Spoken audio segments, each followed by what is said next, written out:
Welcome into the CHGO Bears Podcast. Happy Tuesday, Bears fans. Adam Hoge, Mark Carman, and Greg Braggs Jr. with you today. And because it is Tuesday, Cole Kmet, Bears tight end, also with us remotely today. What's going on, Cole?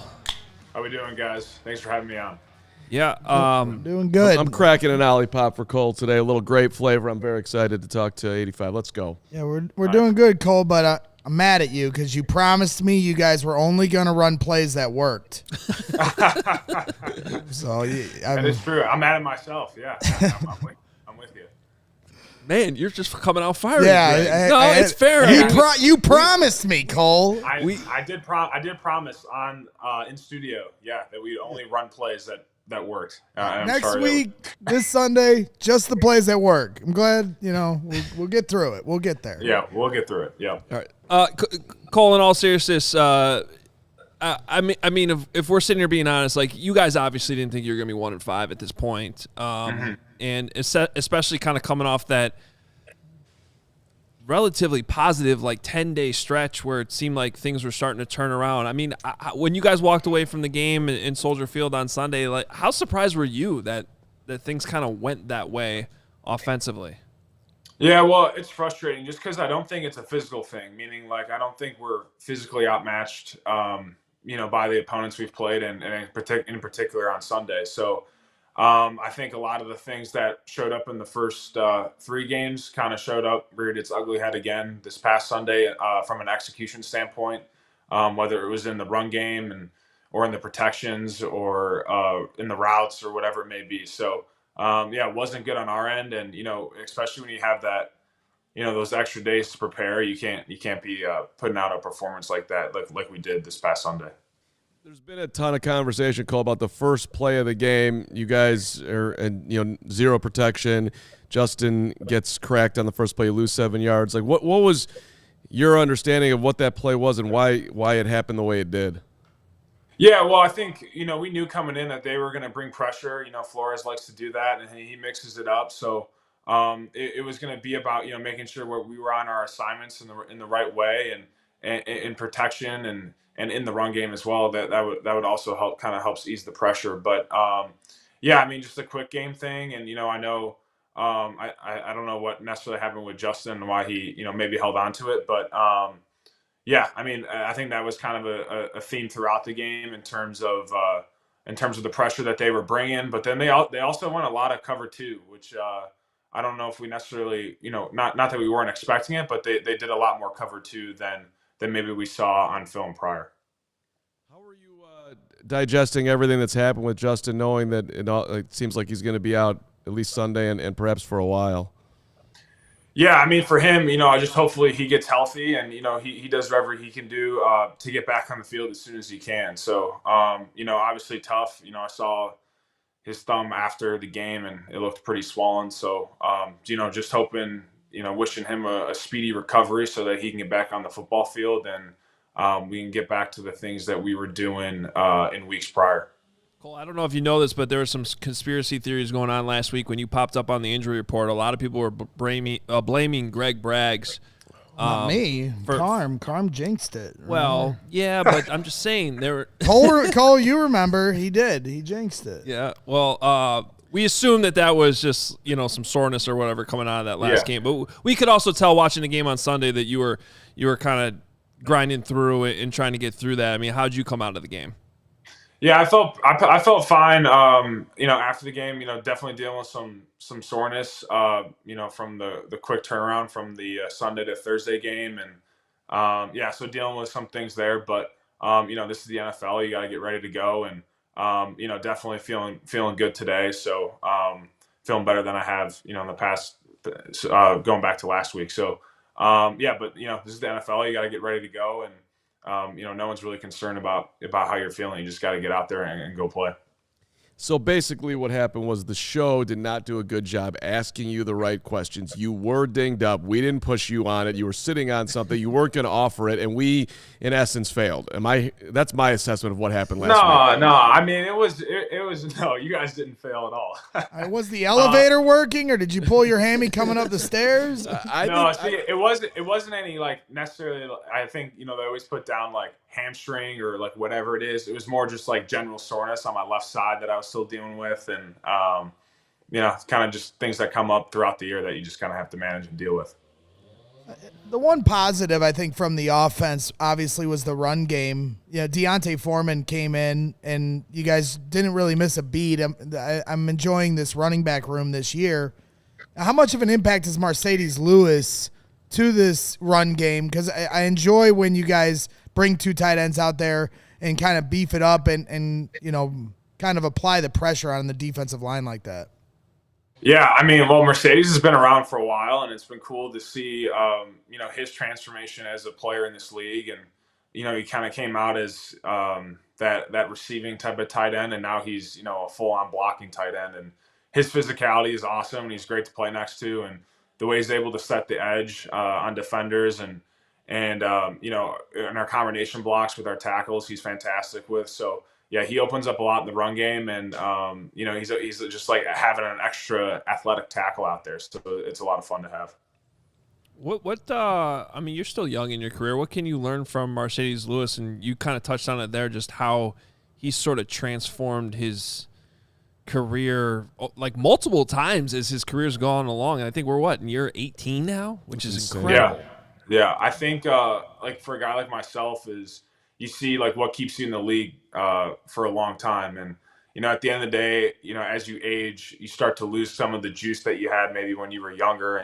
But you got to find, if you want to stick around and play, you got to find ways to be able to do that and add value to a team. And at the end of the day, like this game is about blocking and tackling. And so he blocks really well. And if you can block, you'll always have a spot in the roster, I think. So, I think you just see how he's transformed himself as a blocker, as a like a true wide tight end, and you can see those things. And if you want to play a long time, you got to do the stuff that he's done and be the blocker that he is.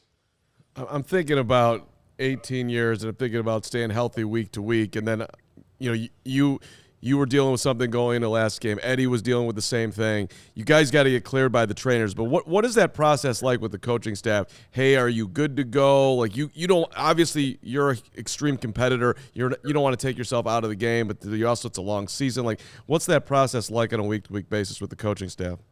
Yeah, well, I mean, I always keep communication with my position coach, and like I told them early in the week, like they were like, "Hey, you think you're gonna be good to go?" Like I'm going, like I'm playing, like that's for certain. Like you don't need to, change up the game plan thinking that I might be out. Like I'm going and I'm playing. I remember when I was younger in my rookie year, and I think I've told you guys this before, but I was dealing with some stuff middle of the season, my rookie year, a groin deal, and was probably gonna sit out the game. And Jimmy Graham grabs me, and he's like, "Hey, dude, like, you know what the most important stats are for you?" And, I'm like, "Oh, touchdowns." He's like, "No." He's like, "Receiving yards?" And, "No." And he's like, "It's GP, games played. You got to get on the field." And it's like, you got to do whatever it takes to be on the field. And it just shows your dependability and availability to a team, and organizations value that a lot. So, I take a lot of pride in that every week. And, in the off season and how I train and how I weight lift and what I put, the type of food I put in my body, all those type of things. And, at the end of the day, you got to make yourself available for the team. And, you might not be 100% week to week, but you got to do whatever it takes to get on that football field. Yeah, certainly not asking you to throw any of your players under the bus, but one of the plays that really stood out to me as a well-designed play was your tight end screen in the second half.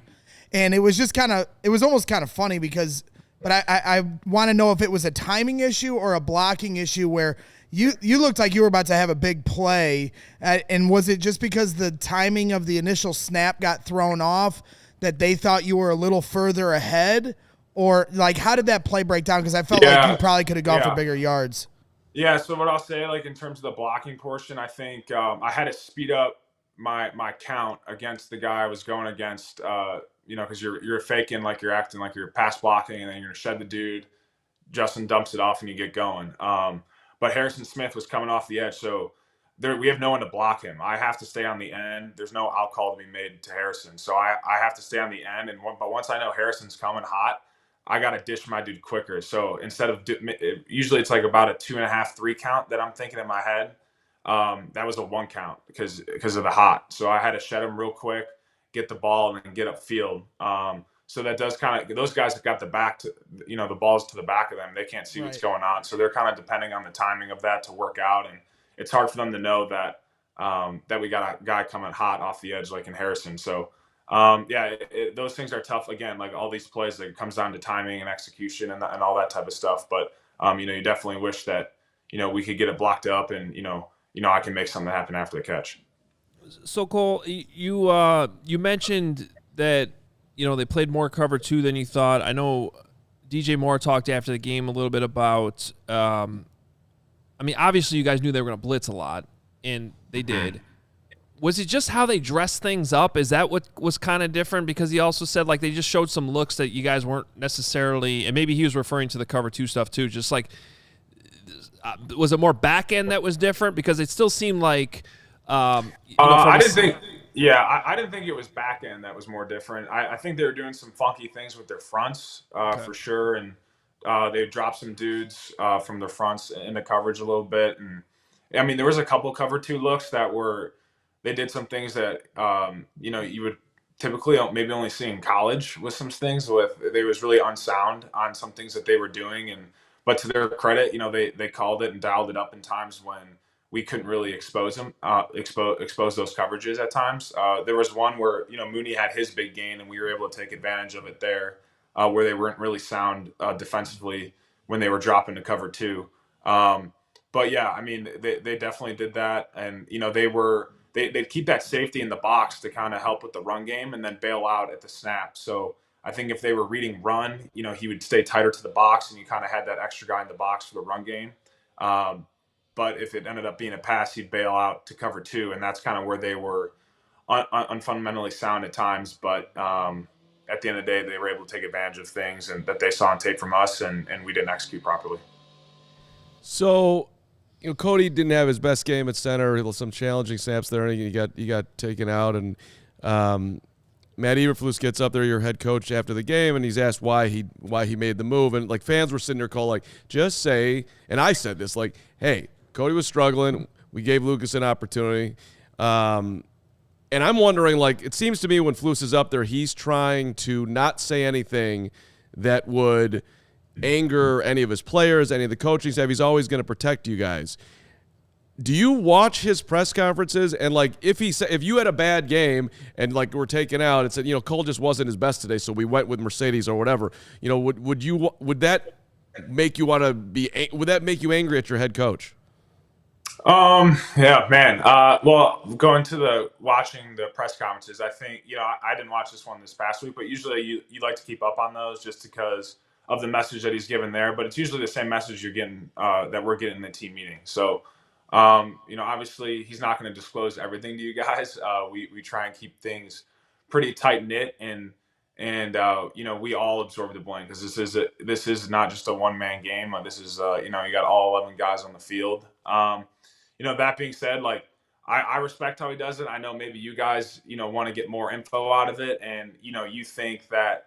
He should hold this guy accountable. Like he is holding us accountable. And, we feel that in the team meeting. And, when he puts the tape up and you don't do something right, like it's shown in the team meeting and it's shown in front of your peers. So that accountability is felt by all of us in the building. And I know that maybe from the media perspective that you guys kind of want to hear it, from his mouth on the podium or whatnot. But in reality, like we're getting that accountability standpoint in the team meetings and for us, we think that's probably the most appropriate place to do that. Who would you say in the locker room are the guys that are willing to call each other out, hold each other accountable? Are you one of them? Well, I think we all hold each other accountable. I think that's the thing.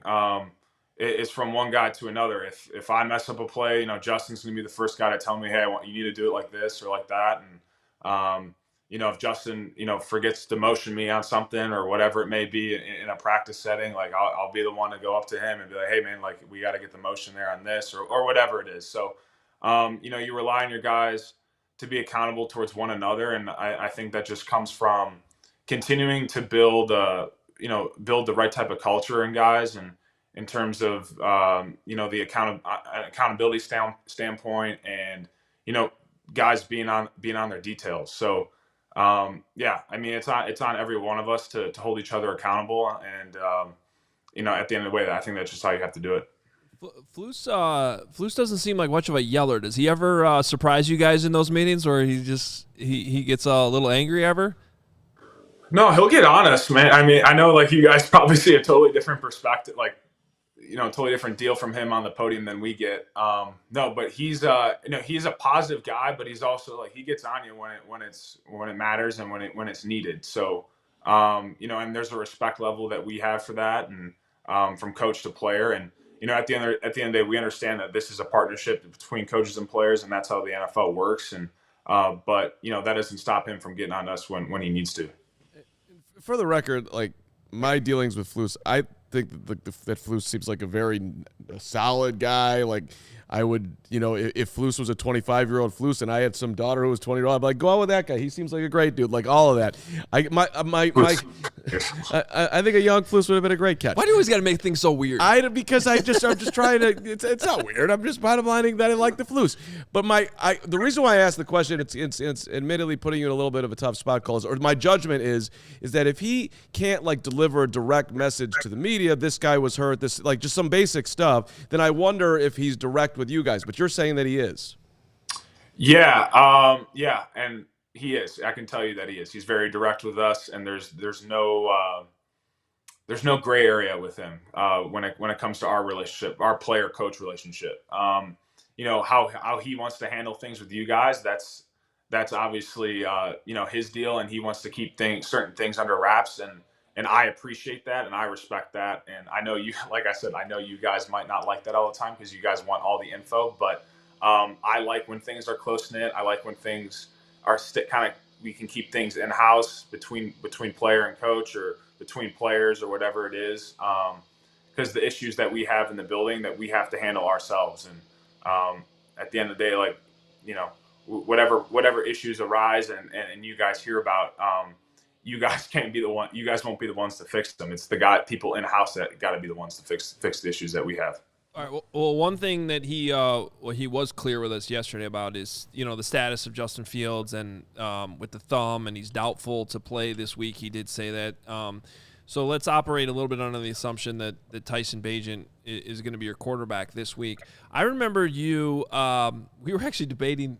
Braggs thinks it was on this show. I don't remember, but we asked you about a play in Indy at some point in practices where Tyson Bagent, you hadn't really worked with him much at that point, and you happen to have that rep with them, and he told you to like adjust your route just a little bit different because of the way I think the corner was playing, or the defender, whoever was on you, was playing you, and I remember you talking about it and being like you were impressed for this rookie to just adjust something like that, and it worked, and you caught the pass. I mean. What is I imagine that you're feeling confident with Tyson Bagent, just whatever the limited amount of reps that you've had with him, and obviously he was in the game on Sunday as well. I mean, just going back to that rep, I mean, it was just a one-on-one in Indy, so it wasn't like in a team or 7-on-7 setting or anything like that. But I think I kind of go back to what I was saying Sunday after the game, just his self-confidence and conviction and what he wants to do, and how he operates in the huddle was really awesome, especially for an undrafted rookie. Really really cool to see just his confidence in the huddle. Obviously he's going to make mistakes. He's a rookie, and this is the NFL, and this is very hard, and it's hard stuff to do. And but we're going to rally around him. We got a ton of confidence in him, and we've seen some really cool things out of him. Going back to training camp, so. A lot of confidence from him, from all the skill guys. And, I know up front, we love the dude, and, we're going to do whatever we can to rally around him to to give him the best environment possible this upcoming Sunday if he has to be the one to go. You talk about his confidence. I'm interested in that moment where he ran out for the first time to that huddle pre-snap. And like, what was that moment like? You know, how was he speaking to you guys? He was confident. He was loud and confident, and that's the one thing you want to see in your quarterback, and especially a young quarterback. You're kind of waiting in the huddle to see how he's going to take command of everything, and he took it as his own and had command right from the get-go. So that was cool to see, and did some cool stuff too. I thought that throw to Tyler was ridiculous. The one where Tyler was coming all the way back and he was scrambling.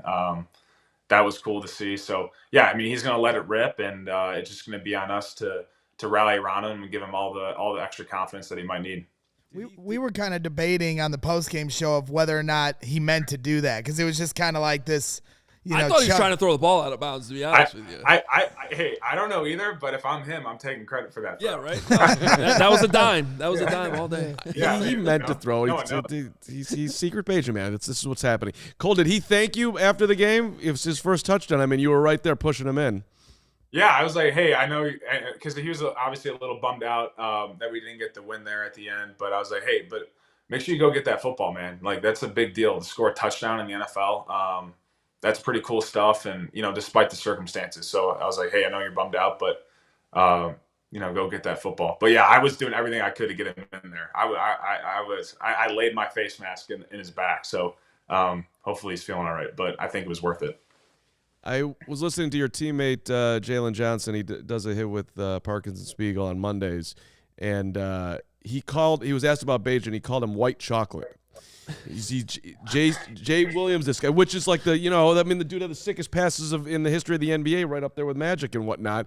I don't know who you would compare him to, but he's got something to him that's like a little flash, right? Yeah, well, I don't know if I could be the one to say that he's white chocolate, so that's a good nickname there by Jalen. I don't know if there's anyone I can compare him to.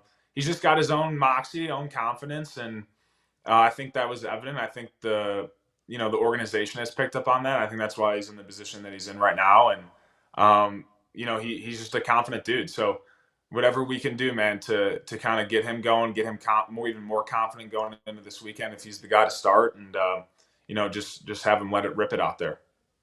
People are looking at the interception, and they're saying that he does not have the arm strength to play, to be a powerful quarterback in the NFL. I thought throw. That's not right? Oh, no. If you look at he kind of gets the pressure, he gets stepped into it a little bit, which takes something off the ball. No, he definitely has the arm strength. Absolutely. So, look, every quarterback has different strengths and weaknesses. One thing I've noticed about him is he gets the ball out pretty quick, and he's got a quick release. I'm curious from on the receiving end of that, how do you have to adjust things? Do you have to be quicker in anything you do, just knowing that, like any quarterback, the timing is going to be a little bit different? And how do you guys kind of work on that throughout the week so that you're on the same page come Sunday? Yeah, well, really, you just try and grab as many reps as you can with him. In terms of running routes, like everything's still dictated as the same type of timing. His release is really quick though, and you can see that on that play to I think Velas caught it in the flat. I mean, he gets rid of that thing quick, and I'm not even out of my break looking for the ball yet, and the ball's already out. So, I mean, you kind of have to understand that as receivers and as tight ends that when we're running our stick routes, we're running the quick game stuff. Like expect that thing to be on you pretty quick, especially if he's making the decision to throw to you. So, you just get as many reps as you can during the week, and we got both sides got to be professionals about it, and we got to do what we can to get on the same page quickly here. I can't believe it's been 25 minutes and you guys have not talked to Cole about 48-20 on Saturday night in South Bend. Ooh, that's probably missed by us. Come on, Cole, tell us about Notre Dame. What'd you think of that? You guys wrecked Caleb, man. Yeah, that was nice. I mean, I watched part of the game. It was good to see, man. It was good to see. We pick him off like 3 times or something. Yeah, 3 or 4 or whatever it was, but look good. I mean, Notre Dame's had quite the gauntlet of games here. I think the past 4 or 5 weeks, starting with Ohio State. So it's too bad that lost to Louisville the other weekend, but the boys look good. They were cooking the other night. Now, I'm kind of the storming for basketball, storming the court. You know, I gave IU fans a lot of crap when they stormed the court on Purdue. I'm like, guys, if you're some big, school, you shouldn't storm the court. Now, Notre Dame stormed the field when they beat USC, and I'm going to hold to this. Like, I want kids to have fun. Don't get me wrong. But, come on, we're Notre Dame. Like, how do you feel? Are you pro storm the field, or, hey, man, let's act like we're supposed to win this game? Yeah, no, I'm with you on that, man. I think you should just more act like we know we're going to win that game, and you just, leave it be. But I'm sure there were some drunk students out there just going berserk because of the whole Caleb Williams deal. And it's USC, man. I mean, USC is a big deal. I will say that. Like, that's the big week there, and that was the week that was stressed the most when I was there. So, I mean, I'm with you on it, but I guess I understand it.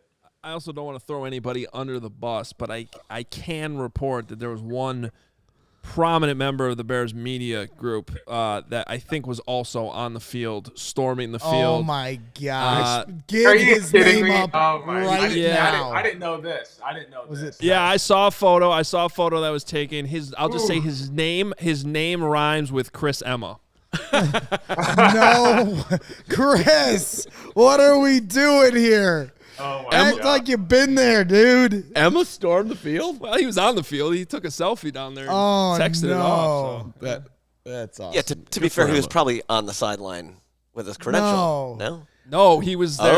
Oh, he's a big Notre Dame fan. Boy, Did your boy. ticket? Chris. Did you ever storm any fields before you became yourself, Cole Kmet? No storming the fields. No, Okay. I never got to do that. Nope. It's a good time. I stormed Welsh Ryan Arena when the Wildcats with Walker Lambiot got their first win in I don't know how many. They finished 2-16 this year. Walker Lambiot hit. It was actually had a Notre Dame hat off, and nobody knows who Walker Lambiot is or any of the story, but that happened. I was there, baby. I'm a stormer. Okay. You got to celebrate these victories. Hey, Cole, man. you should know that when you were talking about your healthy eating, Uncrustables got a mention in the chat. So. You'll get. I mean, well, when you're burning as many calories as you're burning you need something in your body. So that's a good source of energy. I'm bringing it next week. I think I'm in person next week with you guys. So I'll bring. Nice. I'll bring the Uncrustables for you to try, Carm. There we go. Hey, this is a little off topic, but I wanted to get this in here before we got out of here. I know you did a camp in Germany over the summer, right? And the Bears. The reason I'm bringing this up is they announced yesterday that flag football is going to become part of the Olympics. I think. Whenever the LA Olympics 28, are. I believe. 28. And the Bears have done a ton with flag football, especially locally. I'm just wondering, have you been involved in any of that? Like, they've asked you to come in on any of that stuff or any of the initiatives they do? And if not, just like your general thoughts on just whatever possible. Because especially with girls, I know there's like high school flag football programs that are popping up all over. I just think it's great for the game, and I didn't know if you had been involved in any of it. Yeah, no, nothing with the flag football portion. But I'm obviously all for it. I think anytime that you can expand the game and I know that there's a push to kind of get this thing going global here, and I think that's the next step for the NFL to get it as a worldwide thing. And but I'm all for it. So I think any way you can promote the game with women and girls, I think is great. And then obviously people across the globe. So it's a great sport, and any way that we can get people more involved in it and more into it and grow the game, I'm all for. Speaking of that, the NFL has got to be cheering on the Jacksonville Jaguars right now. Back-to-back games in London, they win, they come back. I was thinking like they're gonna have a sleepy game against the Colts because come on, the jet lag, all this. Yeah. They didn't have a bye week. They beat the Colts. Now they're playing on Thursday night. Like if I had gotten handed that schedule, I would have been like, "What are we doing here?" And yet they might go 4-0 in that whole stretch. They could. I wonder if they. I mean, this is maybe a little conspiracy, but do they move Jacksonville to London? At this, they're played 2 games over there. The past 2 years, I think. So yeah, that would be interesting. That could be interesting. I don't know. We'll see what happens. This travel schedule there would be. Well, and then I heard the reports that there may be a Super Bowl one day in. Let's go. Oh, that would almost certainly happen. The only problem with that is you have to change the time of the game. How the Super Bowl is at the same time. Remember, you can't have the Super Bowl start at midnight in London. I guess you could, but you just started at 11:18 or whatever the heck time they keep the Super Bowl stateside. Cole doesn't want to go over and win the Super Bowl in London. He wants to be close to home. Well, do you, Cole? Would you want to I play don't a know, Super man. Bowl I in think London? I was hoping to get that Germany game. Maybe not the Super Bowl, but I mean, it'd be cool to play. I want to play overseas at some point. You know, I think that'd be sweet. Here's my bold prediction. Your guys are playing in Madrid next year. That'd be sick. I have no inside info. It's just my bold Just prediction. a prediction. They've been talking like about it. it a little bit. I like We have a super chat here, Cole, from Chris Gura, $4.99. He says, glad I could finally make it to see my favorite Bear. Love you, Cole. How about that ND win over USC? Also, what teammate are you closest with? Yeah, well, ND win was awesome. What teammate am I closest with? I mean, I gotta go with I've been with Darnell since day one. So me and Darnell have grown really close over our 3.5 years now at this point, and definitely consider him one of my best friends. So yeah, we've been through a lot together. We've seen a lot, and but we're there, always there for each other, and definitely one of my best friends. He almost broke that one for a touchdown, fighting through like 4 dudes. I know, that would have been awesome. That would have been awesome. Speaking of that, it's like maybe a little slight serious topic on the way out here. The trade deadline's coming up at the end of the month. Darnell's been here for a while. Jalen's been here for a while. You obviously, have your extension, so you're going to be here. Keeping guys in this locker room that have been here and are dying to get this thing turned around, how important does that feel to you right now versus, subtracting?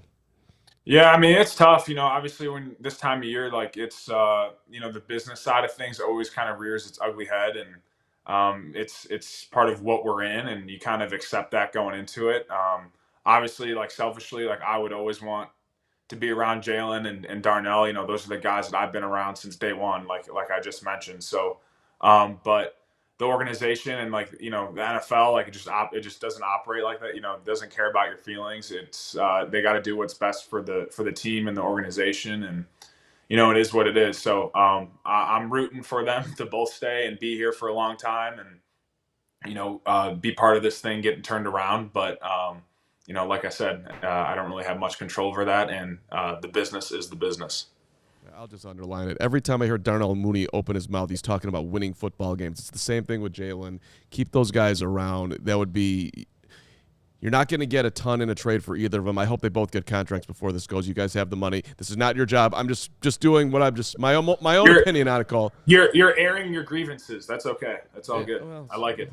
Yep. So he'll sing a song about it soon. Yeah, maybe I will. Can't wait to hear it. Cole, appreciate you hanging with us today. I know it's tougher after these losses, but hopefully you guys can turn it around this week against the Raiders, and we'll see you here in the studio next week. Awesome. I'll see you guys. Appreciate it. All right, there he is, Cole Kmet, Bears tight end, joining the show with us here on CHGO, and got a lot to sort of discuss about. A couple of things in there that we discussed, but also with this quarterback situation coming up, because there's some interesting things he said in there.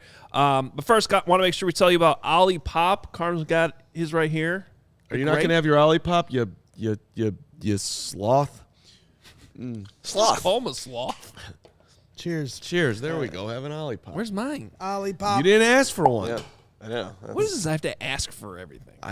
No one offers anything around here. Wow, this this is my first sips here. Hoge lying of to the you. grape soda, the grape Ollie Pop. This is really good. Yeah, Hoge. I think it said it's like a prebiotics. Seems like there's an ad read. Seems like there's an ad read. Yeah, that I'm might about work. to tell you about that. I don't know what prebiotics means. I That can't doesn't even pronounce surprise it. me. Explain this to me, Hoge. Greg, it has to do with your gut health. I need that. Well, good, because 2 out of 3 Americans, 3 out of 3 Greg Braggses say they suffer from digestive issues, and 95% of Americans don't get the daily recommended amount of fiber. Yeah, well, my issue is I digest too much. An eating thing. That's an eating joke. Go ahead. But I don't think you're getting your fiber. You're in great shape. You're on your way. Okay, thank you. I'm working on it. There you go. Ollie Pop is tackling both of these issues with a drink that tastes just like soda. One way to fix your gut is with fiber. Prebiotic fiber is the food source for the beneficial probiotic bacteria in your gut, Greg. Interesting. And Olipop has 9 grams of prebiotics in every can. They use functional ingredients that combine the benefits of prebiotics, plant fiber, and botanicals to support your microbiome. Did I say that right? No, it says right here on the can, we're giving grape an upgrade made from real Concord grape juice. You said it right. Anyway, and then you're wondering about the sugar, I'm sure. Well, Olipop, much lower in sugar than conventional sodas with, I don't like saying soda, pop. Can I say that? They're called Olipop. I mean, yeah, it seems We're like in pop Chicago. makes sense. It's 4 pop. grams, Chicago. 4 grams of Well, sugar it's not per can. soda. What is this, the South? Well, It's I'm pop. Ron Burgundying this. I'm reading what's in front of me, but I'm changing it on the fly. Only 2 to 5 grams of sugar from natural sources. It actually tastes like pop. It Bang. does. Hey, there's some great flavors, though. There's you can get your vintage cola, root beer I saw there in the fridge, orange squeeze. You guys are rocking the grape right now.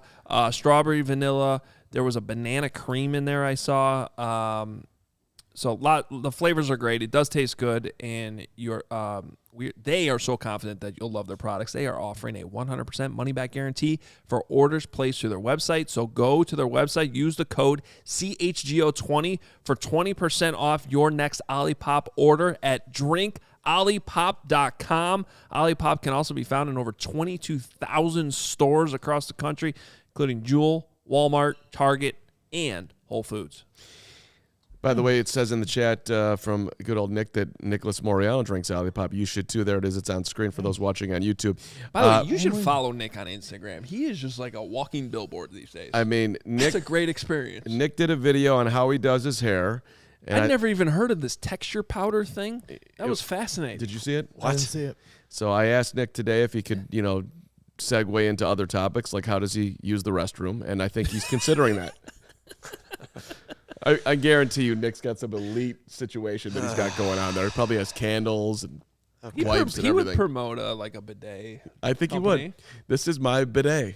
I'm Nicholas Moriano. Welcome to my TikTok. All right. Hey, welcome also to Hero Bread, one of our newest sponsors.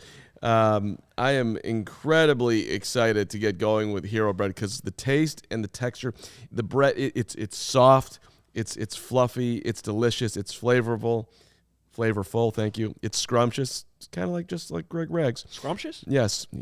Greg Scrumptious Braggs. That's what they call me.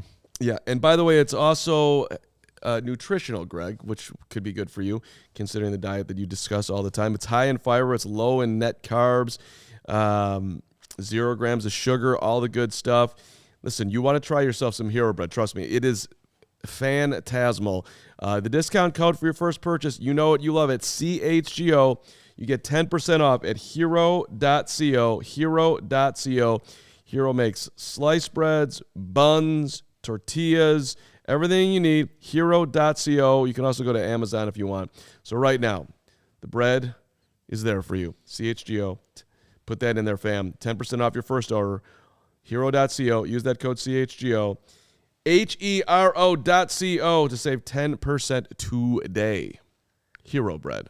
All right. So, super chat here from Kevin Carlson, $20. I was at the game on Sunday. Weather was A+. The Bears/Dogs B-. Beers. Beers. I was gonna say that's a high grade for the Bears. Beers. Beers. Beers and dogs. Beers. B-. That's still a high grade for the Dogs at Soldier Field. Plus, those beers cost like $2,000. Mm-hmm. Bathrooms get a C. Overall, solid performance on all 3 phases. Bears. All 3 phases. Kevin, I'm not going to give you a failing grade, but you get a D+ for not coming over to the tailgate. Not mad. I'm just disappointed, Kevin. And 2, I'll give an F to the fans that I saw fighting around the bathrooms. That's one thing I don't miss about missing games is that kind of garbage going on at the stadium. People taking themselves way too seriously at the stadium. It's just sports, guys. What? I mean, I completely with you on all the fighting thing, but The you fighting are not, is a bridge too far. You you- can get you- into healthy you- debate with you- anybody. Okay. Let me Rags just- knows where to draw the line. Come on.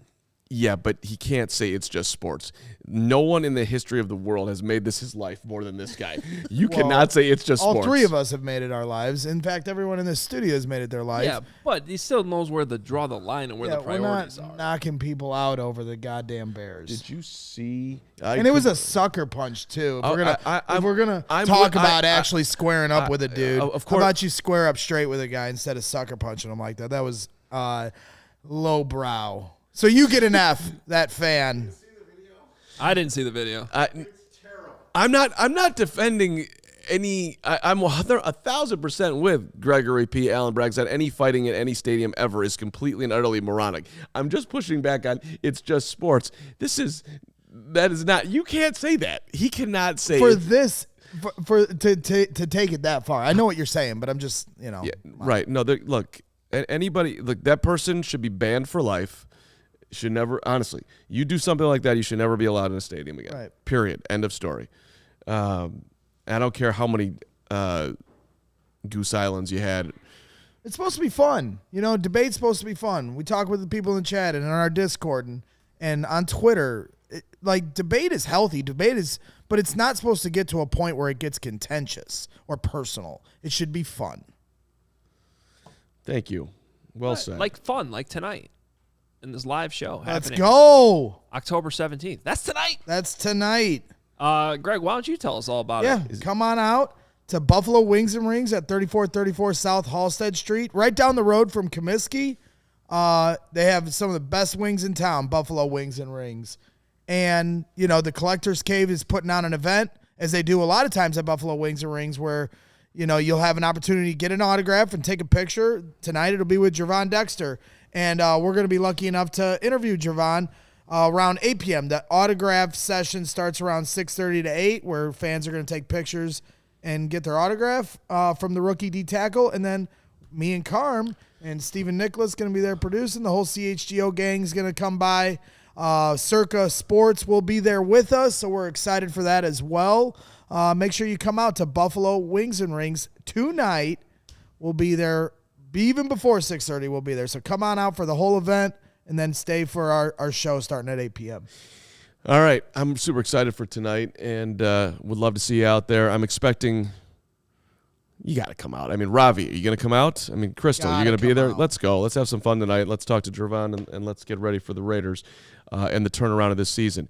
I want to, if you guys don't mind, I want to talk about something that seems to be making its way around those who are watching the Bears and covering the Bears, and that is basically that Justin Fields' career as a Bear is in effect over, that he's hurt, he's going to be out for 4 to 6 weeks, and then it's too late in the season, and you can't evaluate him, and the Bears are going to have a high draft pick, and they're going to draft Caleb Williams, and it's over, and Justin is done in Chicago.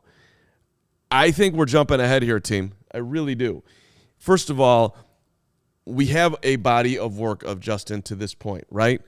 So if they really were out on him coming into the season, then in my mind, you could have traded him in the offseason. You could have drafted a quarterback last year. C.J. Stroud was sitting right there for you. Bryce Young was sitting there right there for you. You're at the top of the draft. If you didn't like him, then you should have – there was somebody that you probably could have liked more. They didn't do that. They traded. They tried to build around him. In the last 2 games, now granted, I got it, Denver and Washington don't have great defenses, but he threw 8 touchdowns and 1 interception.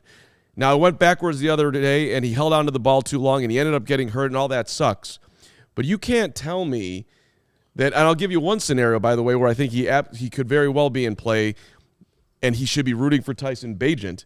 If Bagent plays well, and he shows himself as an actual candidate to be a starting quarterback in the NFL, the Bears have 7,000 needs, then maybe you actually go into next season and Fields comes back and plays the last 5 games of the year and he plays well. You might very well go into next season and have a legit quarterback battle in there because you address the offensive line, you address the defensive line, you traded back, you did all that. If let's just say Bagent plays well and then Fields plays well at the end of the year. Nobody knows how this is going to go. So it's 2020 all over again? It could be. No, it's not because they're 2 young quarterbacks. No, because that would be the same situation Mitch Trubisky was in. Correct. Year 4 quarterback battle? Come on, man. And That's the point. That's the point everyone's trying to make. And what's we all you can start reading where this thing is going. Yeah, sure. I'm not saying you can't. I'm not. If Justin Fields is in a quarterback battle in August next year, this is all a fail. Right. And when you compare it to Mitch's fourth year compared to this upcoming, what's the difference heading into that fourth year for the Bears? The Bears will probably have one or both of the top 2 picks in the draft. Okay. Let me play my scenario out. Next 5 weeks, Bears go 3-2 with Bagent. Yes, they go 3-2. I'm not doing this again with you. What world are they going 3-2? Right. He had him winning like 6 in a row last year. You had him winning 5 in a row. Dude, it's called. They've won 2 games in a year. I'm talking about a hypothetical. Let the man dream. You are capable of doing hypotheticals. In the next 5 games, okay. The Bears beat Aiden O'Connell and the Raiders and Bryce Young and the Panthers, and throw me in one more win. Chargers? Sure, whoever you want to pick. No, not the Chargers. I mean, the Chargers, I'm sorry. Justin Herbert's got a bad... Justin Herbert's never going to win anything of any importance. He's also dealing with a hand issue. You could win that game. I think he beats the Bears. I'm not going to pick the Bears to win that game. But the point, it's not a crazy thing to say they go 3. It's not they go 3-2. Yeah, okay. And Bagent. Yeah. And how is this helping Justin Fields? So you're saying he wins 3 more games than Fields has been able to win in a year, and that helps Fields? Bagent plays well. He wins 3 games. Fields is healthy. What do you think? What do you think Matt Eberflus is going to do? Do you think they go back to Fields, or do you think they play Bagent the rest of the way? I'm not saying Bagent. I think Bagent is going to. I'm very optimistic on Bagent. I like Bagent. I think Bagent's going to play well. I also think Bagent's going to throw a bunch of interceptions because he's a rookie quarterback coming from D2, and he's going to take chances, and bad things are going to happen. So I think it's going to be. I think there's going to be a plenty of good, and there's going to be some bad. They're 3-2 of them. Fields comes back. What does Matt Eberflus do? I think he goes back to Justin Fields. Yeah, I think he does too. He goes back to Justin. Exactly. Okay. Now Justin comes back. He's sat for 5 games. He finishes up the year, and in the last 5 games of the year, look at that schedule. He goes 3-2. And I don't care about the record. I care about how they're playing. Okay. I seriously do not care about the record at all. I got it. Okay. He has 3 out of 5 pretty damn good games. Okay. What do you think they do? Both these guys just in the 10-game scenario, wrapping up the season, they both play pretty decent. Well, you miraculously just had them winning 6 games the rest of the year, so they're out of the top 2 picks. Right. Well, the Panthers, which is possible, would still be in there, hopefully, which is entirely possible. Well, I think in your scenario that you just played out, if the Panthers still have the number 1 pick, aka the Bears do, they draft Caleb Williams. Okay. Correct. Let's say this. Let's say the Panthers win some games. And they don't have the number 1 pick. So that's and we have pick 4 and pick 9. What do you think happens? Well, I'd like to welcome you guys to the Scenario Club. I've been here for a few weeks now. You guys told me to not talk about this, but I guess now with Justin Fields hurt, we have no choice. But hold on, let me just finish up this point. Okay. It's not That's over. A long point. It is a long point. Thank you for giving me the forum to do it. It is not over yet. It just isn't. We are jumping the gun. I don't see a scenario in which they're drafting Caleb Williams and Justin Fields is on the roster. That's definitely not happening. I'm saying he's traded. There are how many? I should have looked this up. There are 6 teams with 1 win right now. Yeah, I also had the tank standings last week too. So okay, don't make this about you and your desires of. It's not desires. I'm just saying I've been trying to keep you abreast of the situation. I'm aware of the. I'm aware. If your point, Carm, is that there's this crazy hypothetical where the Bears win 6 games the rest of the year, both Bagent and 5. Fields play well. The Bears don't end up with the top pick in the draft, then yes, I think that there's a chance that Fields and Bagent correct. That is both the on one the team.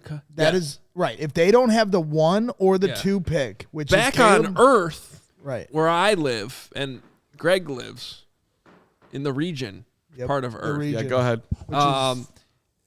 That ain't happening, dog. What are you talking about? Well, right now I think the percentage odds, I saw somebody send it to me, was like somewhere around the Panthers pick has a 36% chance of being the number 1 pick, and the Bears pick right now has a like 24%. Stop talking, Deputy Mayor. Percentages. The actual mayor is here. Everyone, zip it. Hey, I usually don't do this. I was at the game on Sunday, right?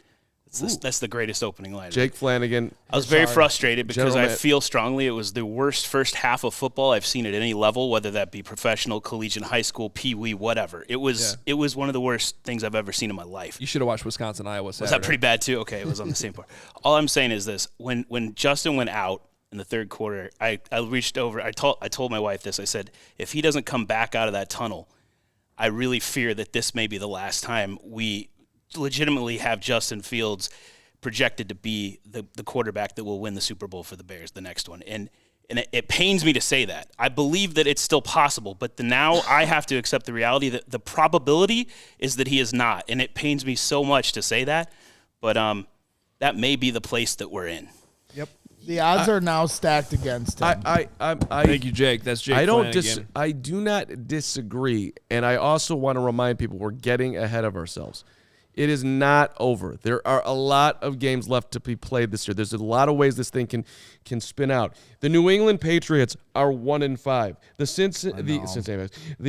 The Denver Broncos are 1-5. The New York Giants are 1-5. The Arizona Cardinals are 1-5. Yeah, I know. The Giants and Patriots both almost came away with victories, and that's my point. Yeah, you need to root for those teams hard now if you're a Bears fan. It is not over. Carolina's got a lot of winnable games coming up, including one against us. All right, the Duke Super Chat, $20. I'm so mad at Carm. I can't believe the things he said. I try to keep my Twitter life and my YouTube life separate and combined, but it's hard. That's from separate. Carmen, this is a reference to yesterday's show. Carm and I can't even be in the same room right now. Hashtag, you cut me off. I don't know. Bears fan feuds. Another $20 from the Duke. Carm, you ignorant slug. Hilarious. He's an unknown with a rookie deal that's reaching its expiration date.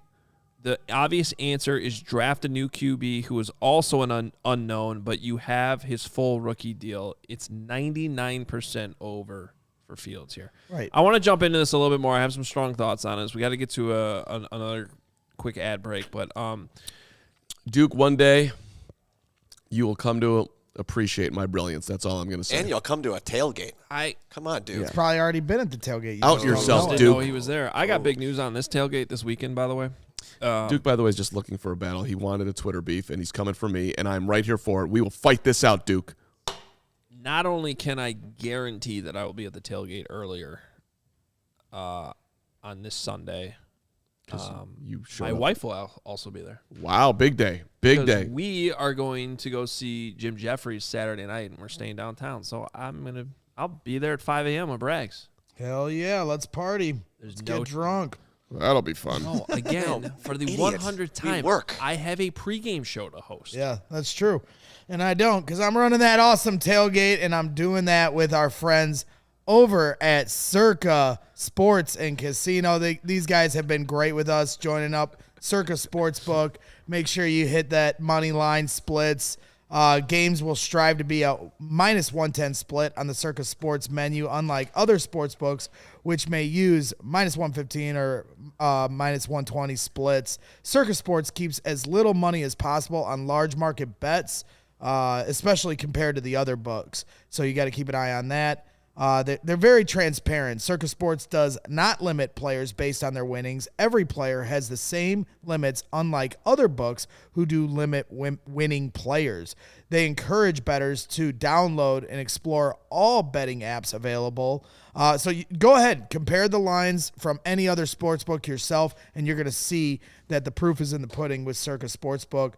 Their customer service is great. There are real people behind the Circa Sports brand who resolve issues in a timely fashion. Unlike other sportsbooks who use those annoying chat bots, you get to actually talk to an actual person. All aspects of the app are being run by the same team that runs the main Circa Sportsbook at Circa Resort and Casino in Las Vegas. So download the Circa Sports Illinois. Download the Circa Sports Illinois at circasports.com/Illinois-app to sign up today. Also, be on the lookout for Circa events watch parties, and tailgates, including if you come out tonight to Buffalo Wings and Rings, Circus Sports will be there and get you to know anything you need to know about them. So if you know someone you know may have a gambling problem with, call 1-800-GAMBLER, 1-800-426-2537, or text GAMB to 833-234, or visit areyourreallywinning.com.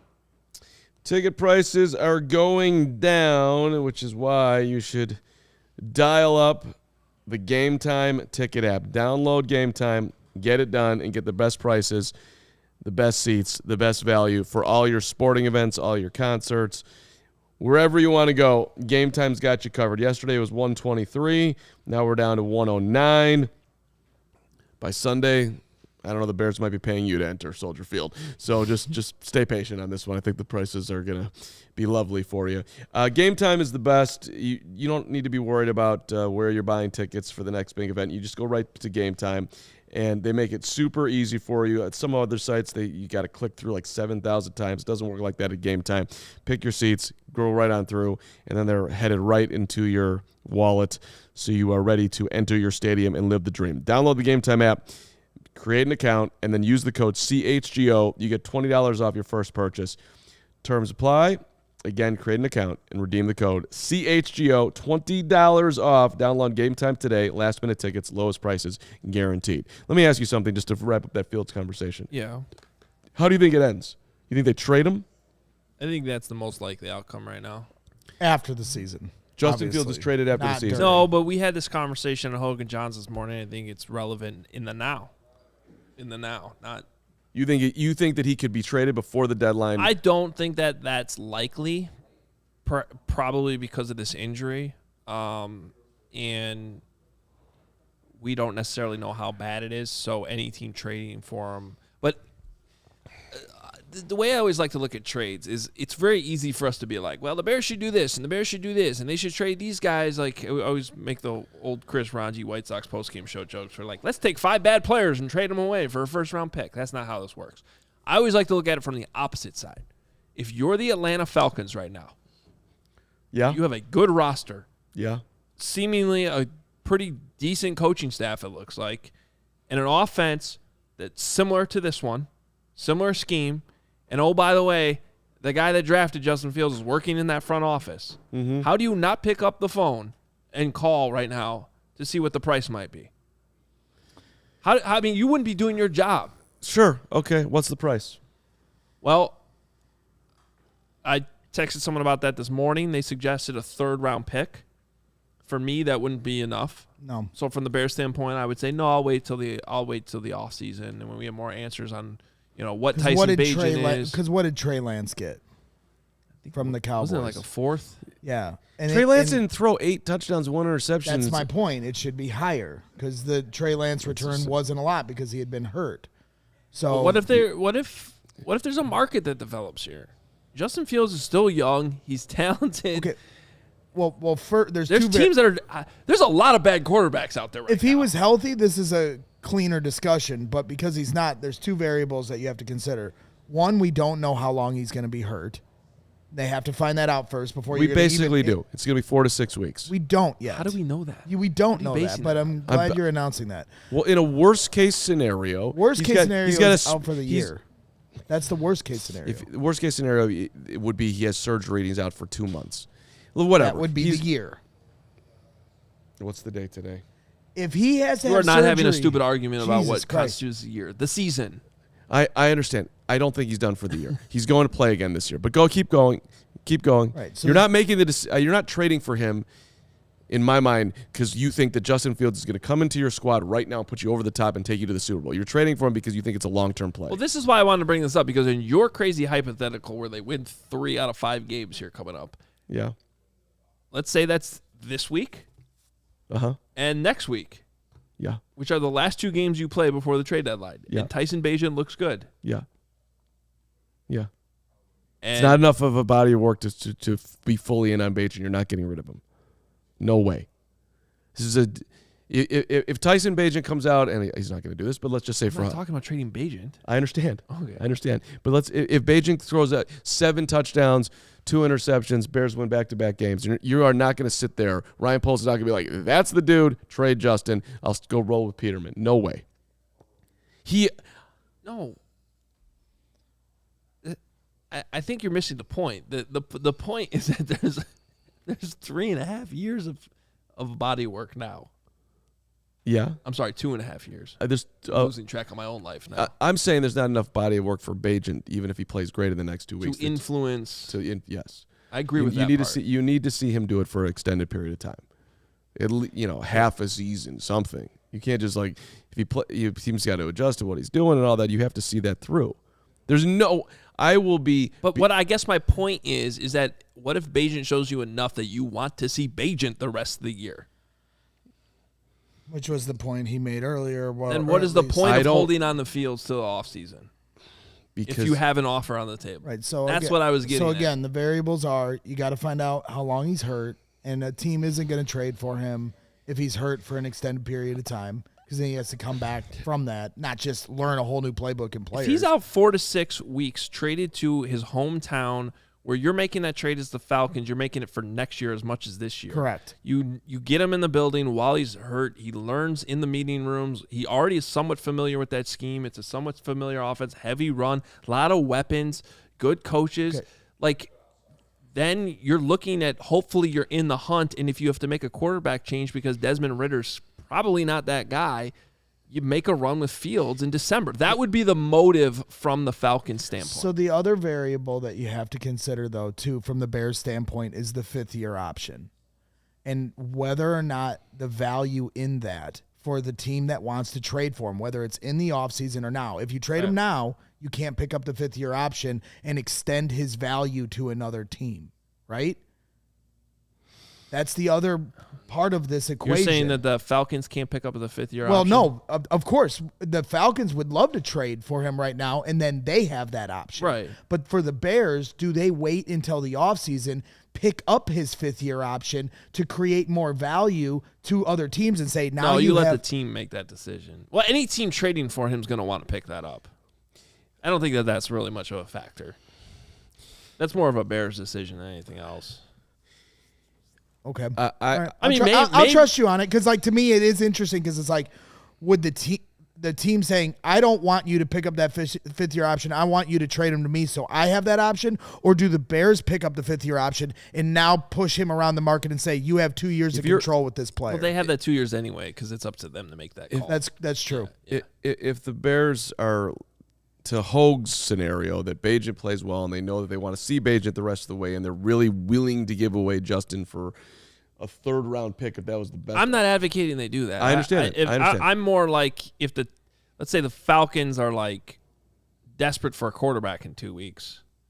Fields' injury is not as bad as maybe it looks, and they're willing to maybe offer a 1st-round pick. Which would be lofty. To me at this point, it's a 2nd-round pick. This all comes back full circle. The point is, where is Ryan Poles, Matt Eberflus, everyone else in that front office on Justin Fields? Have they seen enough? Which I think is probably the more relevant conversation than any of this hypotheticals. I've just been around this league long enough, man. These guys want their own guys. Right. They sat there for a couple months evaluating their options, studying the quarterbacks that were in the draft, and just because they passed on Bryce Young and C.J. Stroud doesn't mean that they're willing to pass on Caleb Williams. But those are two separate things. But until you know you have the number 1 and number 2 pick, right, you can't trade him. Thank you. And that's a fair argument. Thank you. That's probably the best argument for not you can't. making because the move in the at scenario trade where they don't have the number 1 or number 2 pick, you have to consider his idea of keeping Justin. There is a world, though, where you lose leverage. That's fine. If Fields is out for the rest of the year, Bagent looks good, the whole world knows you're drafting Caleb Williams. I don't know what the market is. Well, then you just hold him hostage. You don't. I don't think it matters. People will know that you have the number 1 pick, that you're taking what you consider to be a generational talent. You'll get. I don't think you're going to get much less. Yeah, you create a market by getting teams to bid against for him. Right. And look, to what you just teed up, that's my whole point, that you can't make the deal now because you don't know where you're at. Correct. And so if you could, we just don't know. Let's back up, though. After all this conversation we've had over the last 20 whatever minutes, to your original point, what do you think the likelihood, put a percentage on it, that Justin Fields is starting for the Bears week 1 of next year? Low. Okay. Low. So that's why everyone's talking like this. Yes, but I feel like they're talking like it's 1%, and I'm going to put it at like 15 to 20. Okay. I mean, it's okay. That's like semantics. So it's not likely.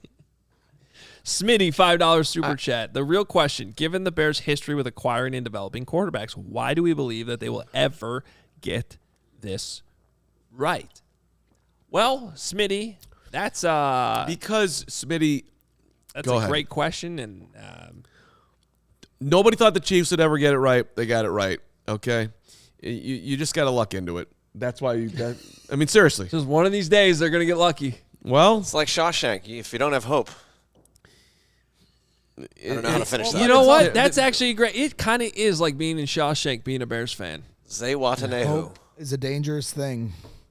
The other aspect of it is we always say, well, this isn't a good environment to develop a quarterback in Chicago, and it never has been. Well, they drafted Darnell Wright.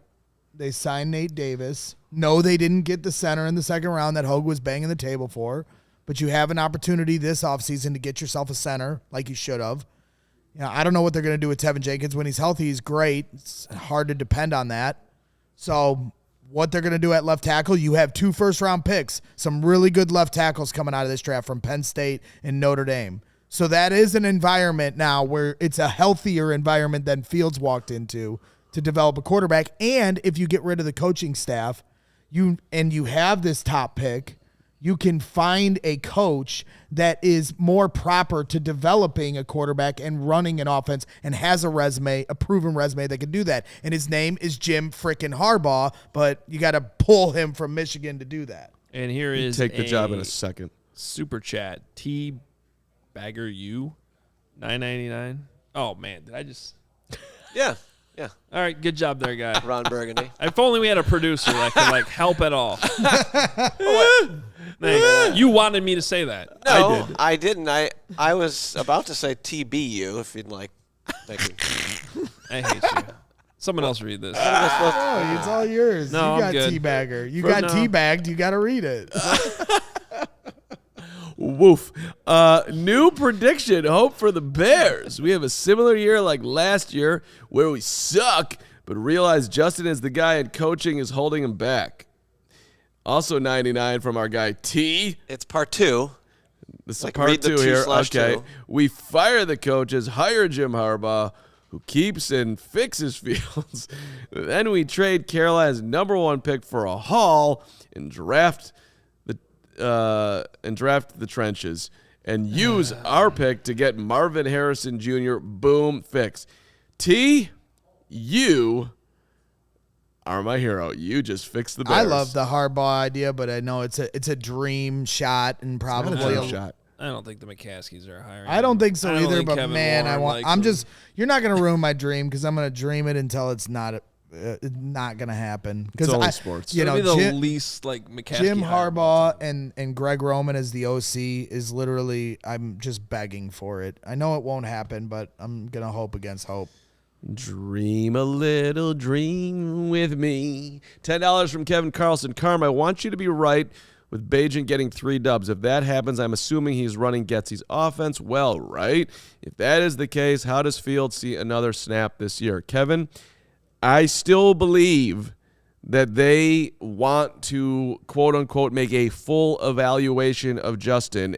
And unless Bagent is Dan Marino, I think Justin gets back on the field this year for the Bears. And then I will remind everybody about our conversation today. When he comes back and does stuff that he did the last 2 weeks against Denver and Washington. I don't know how this is going to work out with Tyson Bagent. I'm intrigued to see it. I can say with a lot of confidence that Tyson Bagent would have gotten the ball out of his hands on that first play of the game. Correct. He would have. I don't like the plan there. I don't know how you come out empty with your fullback being the number one read with the blind that's side. the biggest point of it. With the blind side hot on the first play of the game. All that being said, as I've said many, many times over the last 3 days, you got to throw the ball. Bagent would have thrown the ball. Well, I don't know if Bagent could do anything else. I don't know. We'll see. He's got that drilled in. We'll see. But that ball would have been out. Cole's never going to throw any teammates under the bus, and he loves Justin. But his answer there was telling. I don't know what happened with Justin on that play. Neither does anybody else. That being said, and those are the frustrations, though, Carm, I go back to with this whole thing about what do they really think about Fields. That's the kind of shit where, like, coaches sit there and they go, I'm going to get fired because this play that we had in all week, that we walked through, that we scripted, as dumb as it might be, the quarterback should have thrown the ball, and he didn't throw it. Right, but look. That's the stuff that gets you fired as a player. Okay. I got it. And maybe we have a talent evaluation problem going on right now. But if you had that much doubt on Justin that he can go out and throw 8 touchdowns and 1 interception and fire a ball to Darnell Mooney and to DJ Moore in the corner of the end zone that is as elite of a throw that any quarterback can make, that if you're out on him right now because he got hurt in the following week, then you should have figured out that C.J. Stroud looks an awful lot like a capable quarterback in the NFL, and you should have gotten ahead of it and been bold then versus doing what you did. But maybe you just needed to see DJ Moore on this roster, but you saw him, and you saw Justin throw 8 times to him for 230 yards, so you were right that was going to unlock the quarterback. Again, trying to follow logically their process, I don't think it's over. Jay Zawowski just texted me a video. I hadn't seen this yet because I haven't gotten through all the tape yet. Where Cody Whitehair is blocking Jatiri Carter. Is that wrong? What the hell is happening? Ridiculous. Bears on Kauai, where I swear I'm about to get on a plane to and go. Like tonight. Please. Carmel, you watch my children? No problem. Actually, I would not trust. I would trust Greg. That's messed up. Well, he would sit there and drink whiskeys all night and be doing spaces and whatever else he does. I would pay attention to Livy and James and do an elite job. Okay. Sure. Bears on Kauai says, hate this conversation. True. Call me a shit father. Let's get on with the next super chat. I think that's a mistake. Is that supposed to be Tyson, maybe? True? Well, for the record, I am not. He said that. I am trusting my children with you. As you should, because I'm a good dad. Yes, you are. Thank you. Yeah, I've seen you with kids. You're awesome. Yes, thank you. Carm thinks I'm an alcoholic. Carm doesn't have kids. He doesn't know. I'm just trying to. What do you think I'd do? I'd go The home. guy with no I sit at home and drink responsibilities. whiskey and watch football. The guy with the only responsibility to beat 70-year-old men on a tennis court is going to talk about how I'm being a father. Let's move on. Let's not. Speaking of moving on, Bears on Kauai would like to move Jesus on. Christ. By the way, Poppy's tied up in the alley right now. Oh, jeez. Yeah. I lost last night, and he wasn't 70, just so you know. I'm proud of you. He was 69 and a half. Thank you. Anyway, Bears on Kauai says, hate this conversation. Trubisky and JF1, totally different. Fully expect JF1 to blow up somewhere else. I so want it to be in Chicago. Fix the O&D lines. I said it the other day, and I agree. I have to say, if Justin Fields was traded to the Falcons at the trade deadline, I would ask Jake Flanagan if I could fly down to Atlanta and cover his first game. I would be so intrigued by that, and I think he would be good down there. Okay, what sucks you don't about need this. to worry about that. They're not trading him. I know. All right. I think one way of moving on from this conversation is to do an ad break.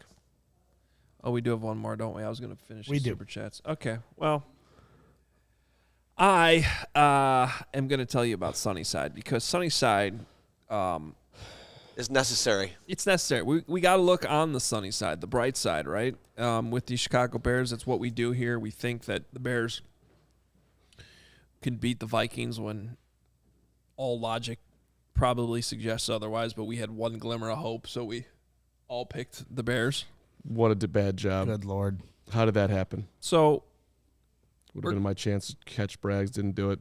moronic. Keep going. But Sunnyside is way more reliable. They're your home for judgment-free cannabis shopping, a place where all kinds of visitors are welcome to explore, discover, purchase a wide array of high-quality products. Sunnyside is everything you need to elevate your football season, and damn it, we need to elevate our football season. We do. I mean, we need an elevation. We need a big. We need a lot of things. Wherever you are in your cannabis journey, easy online ordering and in-store. Is Cody lost? He's just like wandering. What's happening? No, I think he's not lost. He knows where he is. This is what happens when the Bears are as bad as they are and the Cubs miss the playoffs. Cody just starts wandering around the office. Sunnyside is Illinois' favorite dispensary. They have a bunch of awesome house of brands. Mindy's, good news. Cresco, High Supply. High Supply offers quality weed that's always available. Floracal, Wonder, Remedy, through October 31st. Head to sunnyside.shop. Use code CHGO25 at checkout for 25% off your total order. One use per customer, not stackable with other promotions. That's not only for new customers. Anyone can use our code. Pick up everything you need to elevate your football season. Must be 21 plus or an Illinois Med card holder. Got a few more super chats. We got to get out of here. Chris Evans says $4.99. Doesn't matter. Is that Captain America? Yeah. Okay. Doesn't even matter if we draft Williams or keep Fields. I'm sick of being a fan of a franchise that's completely inept at quarterback development. Well, you're stuck with it, Chris, so don't even go there. You're not leaving. I will say this. If Fields ends up elsewhere, I feel like this is going to be the one that's talked about more so than any other one for the history of time with this team. Like, you're telling me that Justin Fields good? Okay, I'm going to bet against that conversation, but maybe it could happen. You don't think that's what's going to? I don't think that Fields is I don't think if he moves on, he's not going to be good elsewhere. I think he's exactly going to be what I've said he's going to be, which is a top 15 quarterback in the NFL. I don't think he's getting the top 5. So wouldn't that be the guy that the city of Chicago sits there forever and goes, "How come he wasn't good here?" Right. So I think the biggest hurdle for him is when he holds on to the ball too long, caused him to get hurt this last week.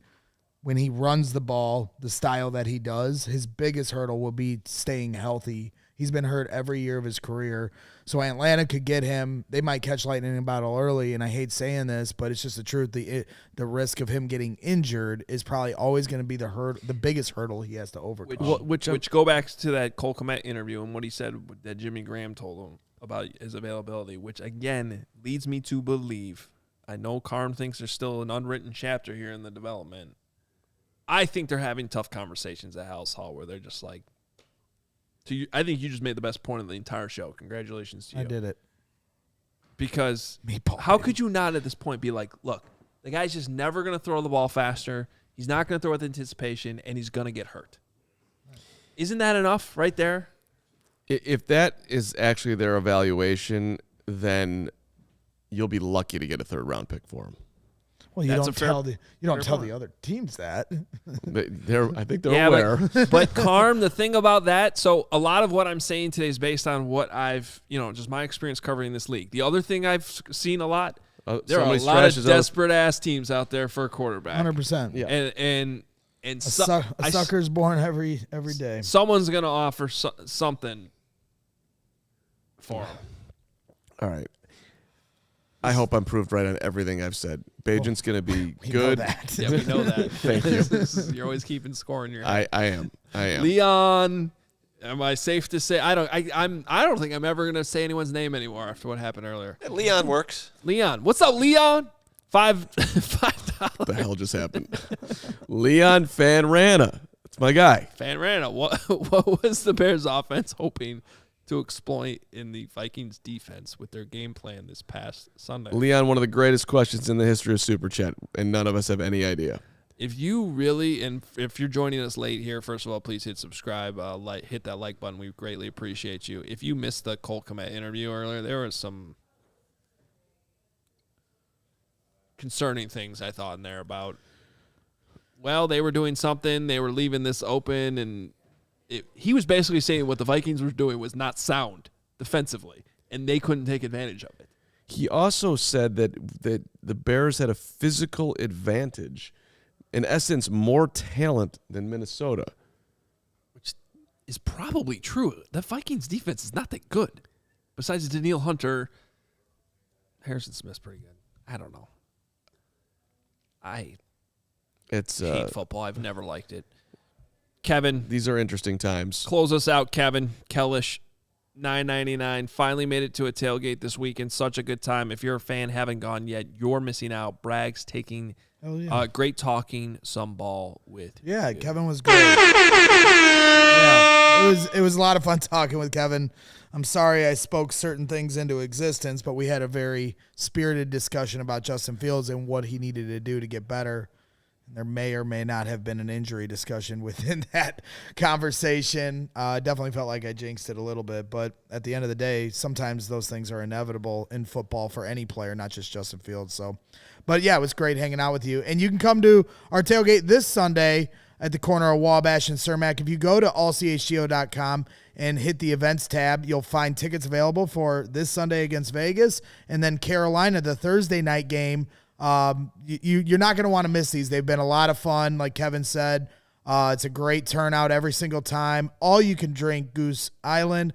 All you can eat Firewater Barbecue. The food has just been unbelievable. The beer has been unbelievable. The vibes are included. Me and Mark got into a nice game of bags. Got to throw a game of bags this week, so that was a lot of fun. I lost. He lost, but he'll get better. He's an athlete. He's just never played the sport. Carm, you If have it's an a sport. I Wow, guess it is a sport. nice olive branch from Gregory. I'll at give you end the of show. olive. Well, you never played. It's not like I'm gonna, parade around the streets or beating somebody never that played bags. Dude, the questions he didn't even know how the scoring worked. Like it was like playing with my wife or Carm, something. You from Chicago? Were you like me? Were you just hacky sacking back in your college days? Listen, I apparently not. got to take the L here. There's nowhere for me to go. I'm not a huge. You got better as the game went on. Oh, I mean, my athletic talent came out Right. because I'm an elite I don't athlete. care about how you But never played bags I- before. well, I and the- played bags. I just didn't know the score. Well, and then the other aspect is he caught me on a heater. I was rolling there. I mean, for a minute. the guy was seriously. Nice humble brag. Dude, Braggs, you have another show to produce. He had like the right amount of whiskey inside of him at that point, I yeah. guess. dude was MJ There in is a his prime. sweet spot. There is a sweet spot. Oh, there is, yeah. There's definitely Especially a for sweet spot. billiards and darts. Where do you think MJ found that sweet spot every day? I mean, Bragg's like he hit the board and it's just slid in. It was what's that? Is there that whole thing that it's got to go through? Yeah, it's a hole. It's called Yeah, It's not a whole cornhole. thing. It's a hole. Yeah, Braggs was really good at putting. There's it a All way right. to actually float the bag. Let's so get that it Braggs slides. out of here. All It right, doesn't bounce. this was a fun show today. Gregory, I apologize for calling you a bad father. It's okay. We're Obviously, working on it. obviously, you're one of the greatest dads of all time. Addie's the luckiest person on the history of the planet, and It's okay. Braggs is your daddy. I actually didn't call you a bad father, but you took it to that. You just extrapolated me saying that I would do a better job with Hoge's kids. You took that. I don't drink whiskey around children. Please don't say that. If I We're- could choose another dad, I wouldn't choose you. But I'm I'm sure your you're a da- great. I'm your I'm your sure you're dad. great. Okay, I'm your dad. Oh boy. I did say. We all silly like the mayor.